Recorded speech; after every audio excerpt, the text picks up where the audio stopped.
नमस्कार, good morning, सुप्रभात, जय जोहार। मैं हूं आपके साथ आकांक्षा और वक्त हो गया है 7 की बड़ी बात मॉर्निंग प्राइम का। इस बुलेटिन में हम आपको बताएंगे कि आज देश और दुनिया में क्या खास रहने वाला है।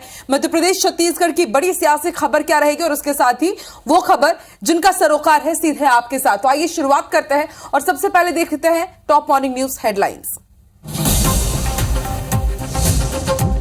मंत्री उमेश पटेल का वाहन हादसे का शिकार, बाल बाल बच्चे मंत्री। रायपुर से खरसिया नंदेली जा रहे थे उमेश पटेल। विधायक विक्रम मंडावी के काफिले पर नक्सलियों का हमला, गृह मंत्री ताम्रध्वज साहू का बयान, घटना की मांगी गई है जानकारी। मध्य प्रदेश के गृह मंत्री नरोत्तम मिश्रा के पेड न्यूज मामले में सुप्रीम कोर्ट सुनाएगा फैसला। साल 2017 में चुनाव आयोग ने माना था दोषी। सीएम शिवराज आज कानून व्यवस्था पर लेंगे बैठक, लॉ एंड ऑर्डर की करेंगे समीक्षा। डीजीपी, एसीएस होम समेत सभी जिलों के एसपी होंगे शामिल।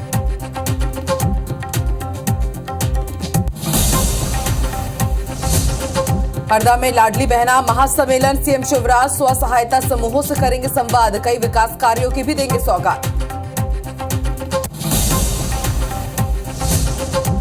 आज रायपुर पश्चिम विधानसभा को सौगात देंगे सीएम भूपेश बघेल, गुड़ियारी में छत्तीसगढ़ मेहतारी चौक का करेंगे लोकार्पण।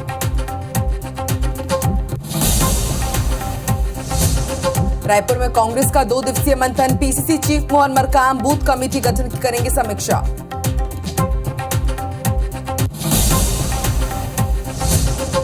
छत्तीसगढ़ बीजेपी ने चुनाव के लिए कसी कमर, महासमुंद, बसना और सरायपाली के दौरे पर रहेंगे प्रदेश प्रभारी नितिन नबीन।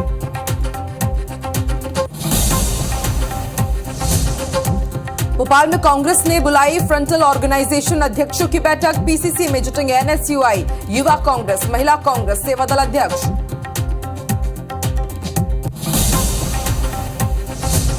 और इंदौर बावड़ी हादसे पर जिला प्रशासन को नोटिस, हाईकोर्ट ने गठित मजिस्ट्रियल जांच कमेटी को नहीं माना निष्पक्ष, 4 हफ्ते में मांगा जवाब।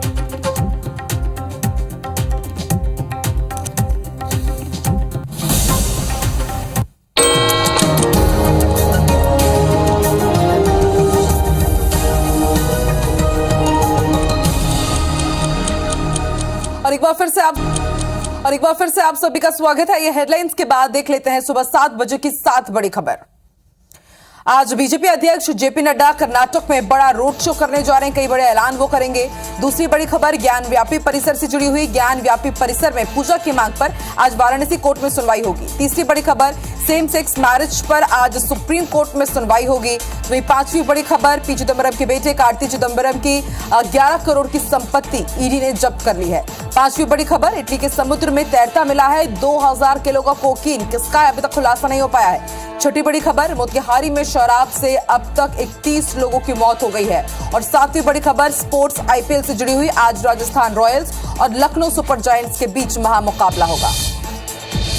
और चलिए रुक कर लेते हैं बड़ी खबर का। बड़ी खबर आपको बता दें बिलासपुर से। बिलासपुर में बीती रात हुए एक सड़क हादसे में मंत्री उमेश पटेल बाल बाल बच गए हैं। मंत्री उमेश पटेल का वाहन दुर्घटनाग्रस्त हो गया। बताया जा रहा है कि फॉलो गाड़ी ने ही मंत्री के वाहन को पीछे से जोरदार टक्कर मार दिया और हादसे में मंत्री उमेश पटेल के पैर और गले में चोट आई है। बिलासपुर में प्राथमिक उपचार के बाद दूसरे वाहन से उन्हें रायपुर भेजा गया। जानकारी के मुताबिक उमेश पटेल मंगलवार देर रात रायपुर से अपने क्षेत्र खरसिया नंदेली के लिए रवाना हुए थे।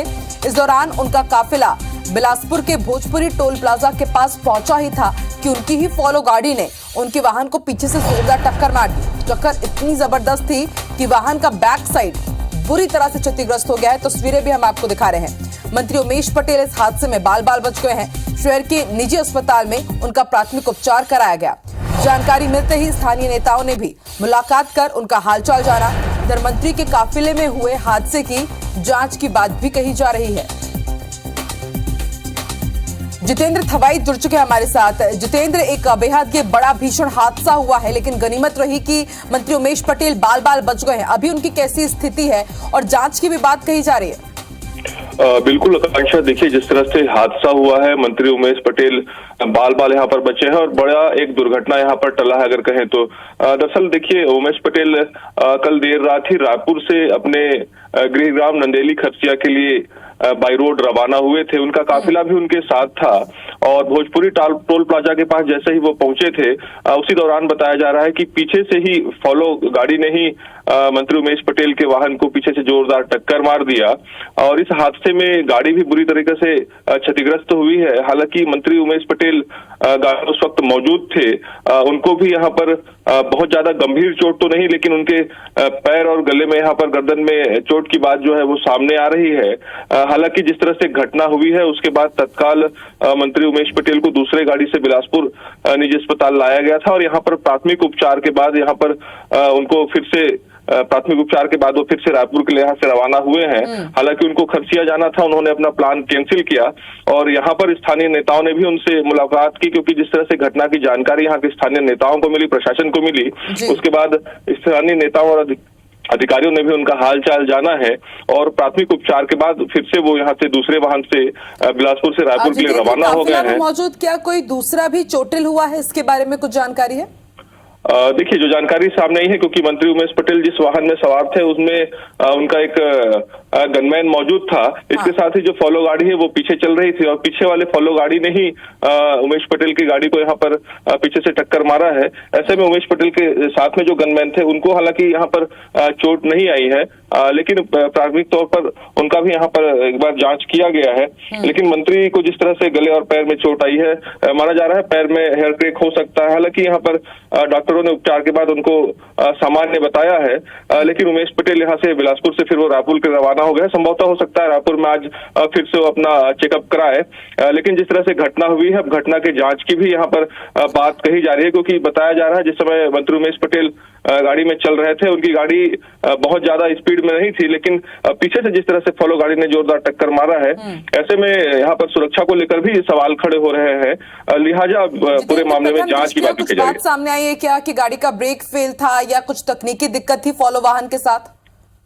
बिल्कुल, देखिए, चूंकि फॉलो वाहन में 2-3 गाड़ियां आगे पीछे साथ साथ चलती हैं, लेकिन जिस तरह से बताया जा रहा है, क्योंकि उमेश पटेल की जो गाड़ी है वो बहुत ज्यादा स्पीड में नहीं थी, बताया जा रहा है वो गाड़ी में ही बैठ के अपना डिनर ले रहे थे और इसी दौरान ही पीछे से बहुत तेजी से, क्योंकि फॉलो गाड़ी चल रही थी और फॉलो गाड़ी ने पीछे से जोरदार टक्कर मार दिया। हालांकि अभी जांच का विषय है, क्योंकि जिस तरह से आगे आगे मंत्री जी की अगर गाड़ी चल रही थी तो पीछे से फॉलो गाड़ी इतनी स्पीड में क्यों थी, इसको लेकर अब हालांकि यहाँ पर जांच होगी। लेकिन जिस तरह से हादसा हुआ है, एक बड़ा हादसा टला है और मंत्री उमेश पटेल बाल बाल बचे हैं। शुक्रिया अपनी जानकारी के लिए जितेंद्र।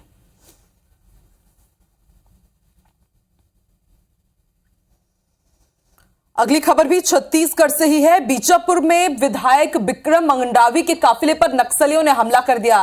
काफिले में 10 से 15 गाड़ियां थी। एक कार नक्सलियों की गोलियों से सबसे ज्यादा क्षतिग्रस्त हुई। सुकून की बात यह रही कि किसी भी व्यक्ति को कोई नुकसान नहीं पहुंचा है। तो विधायक के काफिले पर नक्सलियों ने कल ये हमला किया है। बाल बाल बचे हैं इसमें विधायक विक्रम मंडावी।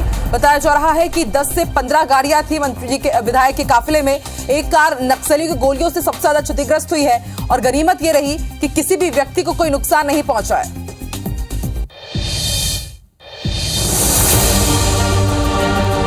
गोलियों के निशान से क्षतिग्रस्त इस कार को देखिए। ये कार छत्तीसगढ़ के बीजापुर विधानसभा से कांग्रेस विधायक विक्रम मंडावी के काफिले में शामिल थी। मंगलवार को विधायक मंडावी के काफिले पर दोपहर के बाद नक्सलियों ने सीधे हमला किया। जिस वाहन में जिला पंचायत सदस्य पार्वती कश्यप बैठी थी, उस वाहन में गोलियां लगी। राहत की बात यह कि काफिले के सभी लोग सुरक्षित हैं। मामला बीजापुर के गंगालूर थाना क्षेत्र का है।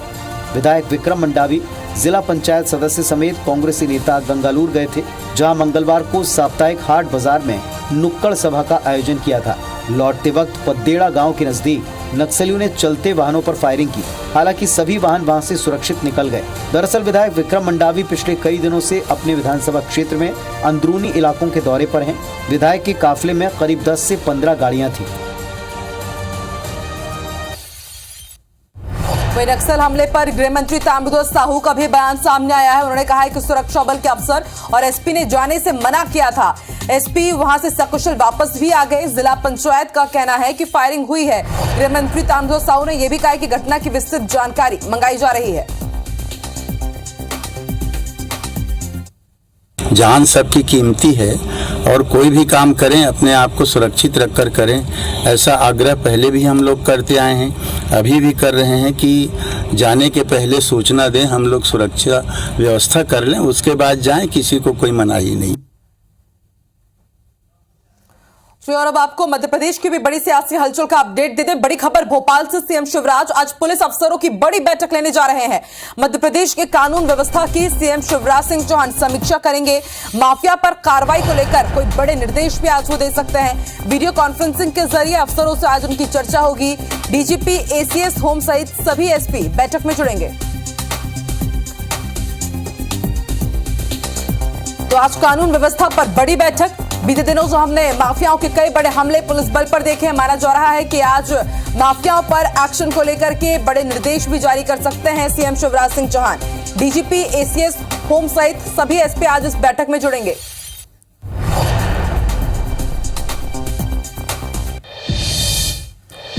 वे आज हरदा में सीएम शिवराज सिंह चौहान लाडली बहना सम्मेलन में शामिल होंगे। रेडगांव तहसील में लाडली बहना सम्मेलन होने जा रहा है। आवासीय भू अधिकार पत्र भी आज सीएम शिवराज सिंह चौहान बांटेंगे। 102 करोड़ के विकास कार्यों की सौगात मिलेगी, तो वहीं 99 करोड़ के 9 विकास कार्यों का सीएम शिवराज सिंह चौहान भूमि पूजन भी करेंगे। 3 करोड़ के 5 विकास कार्यों का लोकार्पण करेंगे। और माना जा रहा है कि करीब 70,000 लाडली बहना आज के इस बड़े कार्यक्रम में शामिल होंगी।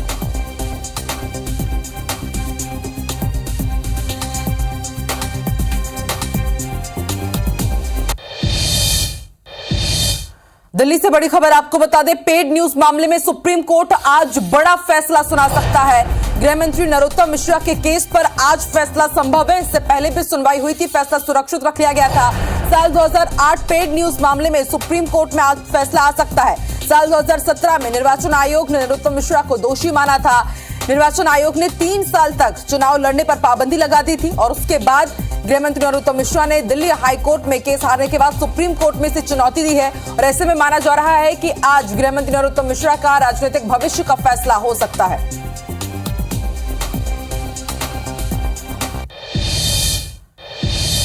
कांग्रेस पूरी तरह से चुनावी मिशन मोड पर है और आज कांग्रेस फ्रंटल ऑर्गेनाइजेशन अध्यक्षों की बैठक लेने जा रही है। पीसीसी में सभी फ्रंटल ऑर्गेनाइजेशन के अध्यक्ष जुटेंगे। एनएसयूआई, युवा कांग्रेस, महिला कांग्रेस, सेवादल अध्यक्ष शामिल होंगे। इसके साथ ही कांग्रेस मोर्चा प्रभारी शोभा ओझा भी इसकी अध्यक्षता करेंगी। पीसीसी में दोपहर 1 बजे की बेहद बड़ी अहम बैठक होने जा रही है। आगामी 3 महीनों की रणनीति बनाई जाएगी आज की इस बड़ी बैठक में।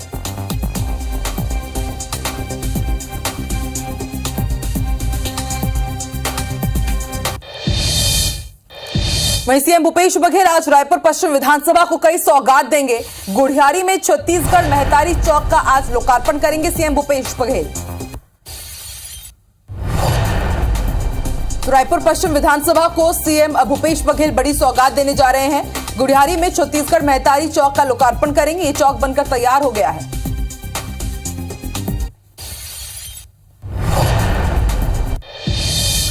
वहीं रायपुर में आज कांग्रेस का 2 दिवसीय मंथन है और बैठक में बूथ कमेटी गठन पर समीक्षा होगी।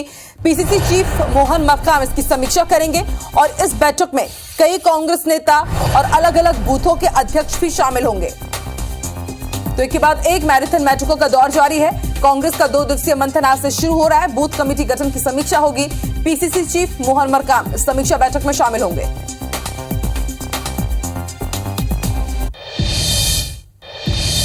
छत्तीसगढ़ में विधानसभा चुनाव के मद्देनजर भाजपा के केंद्र नेतृत्व ने निर्देश जारी किए हैं। राज्य के 38 नेताओं को विधानसभा स्तरीय बैठक लेने की जिम्मेदारी दी गई है।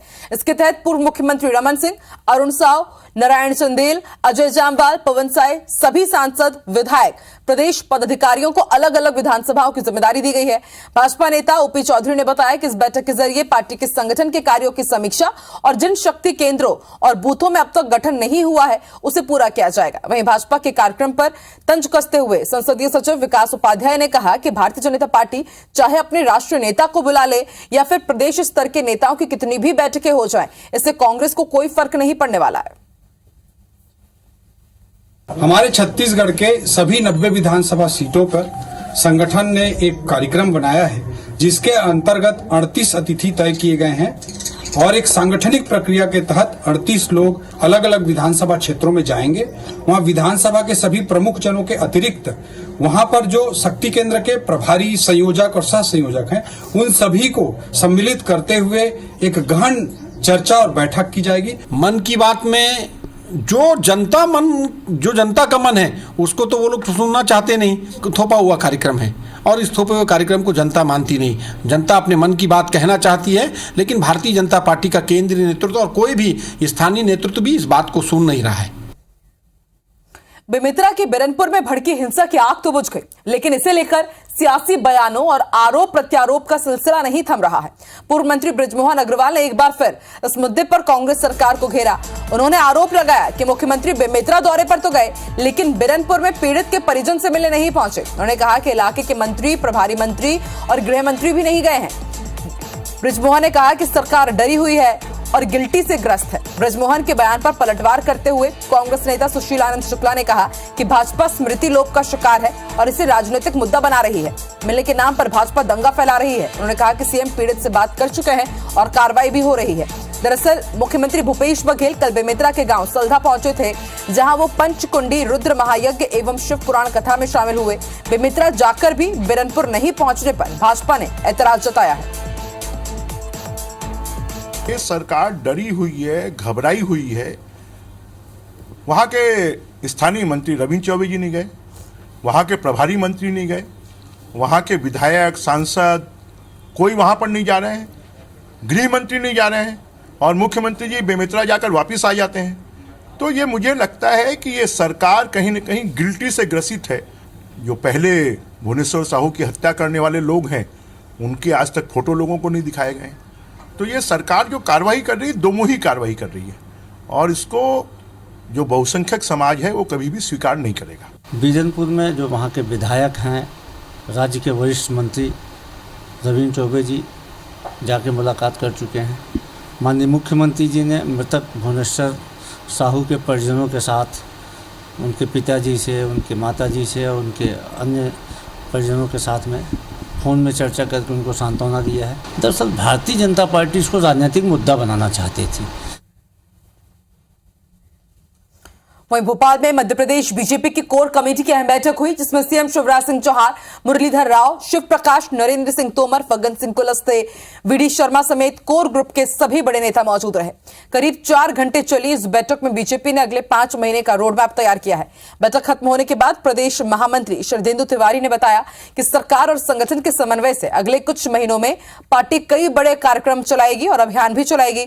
इस बैठक में ऐसे सभी कार्यक्रमों और अभियान पर विस्तार से बातचीत की गई है। पार्टी ने जनता के बीच जाने और चुनाव से पहले पार्टी के पक्ष में माहौल बनाने का पुख्ता प्लान बनाया है। इन कार्यक्रमों के अलावा बैठक में नेताओं के आपसी समन्वय और मौजूदा राजनीतिक गतिविधियों के साथ ही टिकट को लेकर भी चर्चा हुई। हालांकि बीजेपी इससे इंकार कर रही है। 30 अप्रैल को माननीय मोदी जी के मन की बात के कार्यक्रम का 100वां एपिसोड आ रहा है।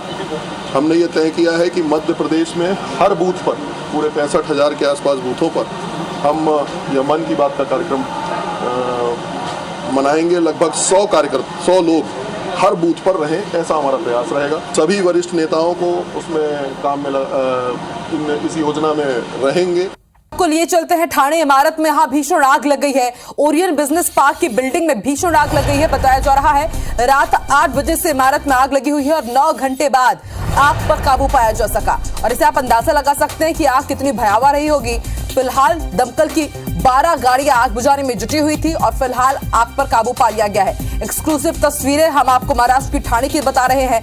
9 घंटे बाद आग पर काबू पाया गया। बताया जा रहा है ओरियन बिजनेस पार्क की बिल्डिंग में ये रात 8 बजे आग लग गई थी। दमकल की 12 गाड़ियां कड़ी मशक्कत के बाद आग बुझाने में कामयाब हो पाई।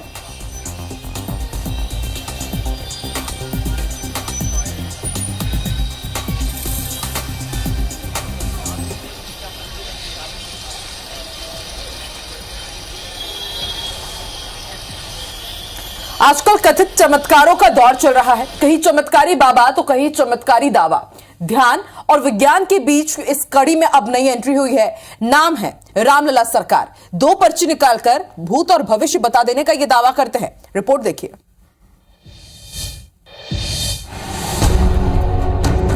आपने बागेश्वर सरकार या पंडोखर सरकार के बारे में तो सुना होगा, जिसमें वो सभा में आने वाले लोगों की समस्याएं पहले से ही पर्ची में लिखकर रख लेते हैं और जब जनता अपनी समस्या बताती है तो उनकी समस्या पहले ही पर्ची में लिखी होती है। ऐसे ही कथित चमत्कार का दावा किया है रामलला सरकार ने, जो 2 दिवसीय प्रवास पर बलरामपुर पहुंचे थे और उन्होंने राजपुर में एक सत्संग कार्यक्रम में अपने कथित चमत्कार का प्रदर्शन किया। इस आयोजन में दूर दूर से लोग इस कार्यक्रम में शामिल होने के लिए पहुंचे थे। उनके अंदर ढेरों जिज्ञासाएं थी और जब लोगों की पर्चियां खुली तो सभी सन्न रह गए। रामलला सरकार ने मेरा नाम लिए और मैं उनसे कभी मिला नहीं था। पहली बार उनके सामने आया था और मेरी नाम लिए और मेरे से पूछे कि आप मेरे से मिले हो कि नहीं मिले हो, तो मैं उनसे कभी मुलाकात नहीं किया था, लेकिन पहली बार ही मिले और मेरा नाम बताया। हमने जो मन में समस्या रखी थी, फिर उन्होंने हमसे पूछा तो हमने बताया कि हमने ये समस्या रखी थी, लेकिन उन्होंने पूरी जानकारी सही बताई है। पर्ची में लिख कर बताए थे, जो हम सोचे थे वो पर्ची में लिखा हुआ था। लगभग 4 घंटे तक चले इस कार्यक्रम में 1 दर्जन से भी ज्यादा महिला पुरुष राजनेताओं के भूत भविष्य वर्तमान को जब रामलला सरकार ने बताया तो सभी हतप्रभ रह गए। देखिए कैसे एक महिला नेत्री ने अपने राजनीतिक संभावनाओं को लेकर सवाल पूछा और रामलला सरकार ने पहले ही जवाब अपने पर्चे में लिख रखा था, जिसे दिखाने के लिए उन्होंने पत्रकार को भी मंच पर बुलाया। रामलला का नाम सुनकर के मैं आई थी और मुझे ये भी नहीं पता था कि मेरा ही नाम का पर्ची खुलेगा। भगवान राम की कृपा से मेरे नाम का पर्ची खुला। मैंने भी अपना जिज्ञासा व सवाल किया था कि महाराज क्या मुझे राजनीति में टिकट वगैरह मिलेगा, तो महाराज ने कहा कि आपका 2028 जो होगा वो आप एक छत्तीसगढ़ में राजनेता के रूप में उभरेंगे।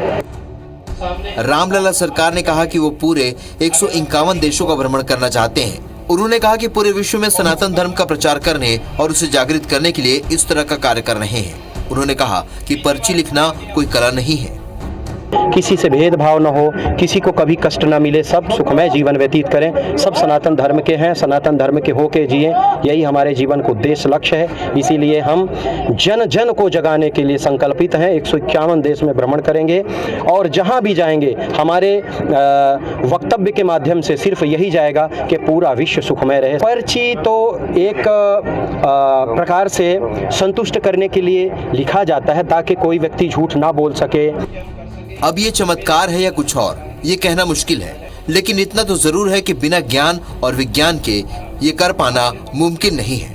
अरुण सोनी, IBC 24, बलरामपुर। और साथ की बड़ी बात, मॉर्निंग प्राइम में फिलहाल इतना ही। देश और दुनिया की तमाम बड़ी खबरों के लिए आप IBC 24 देखते रहिए और आगे देखिए छत्तीसगढ़ी भाषाओं में नंबर 1 बुलेटिन हमर बानी हमर गोट श्रवण तंबोली के साथ। मुझे दीजिए इजाजत, नमस्कार।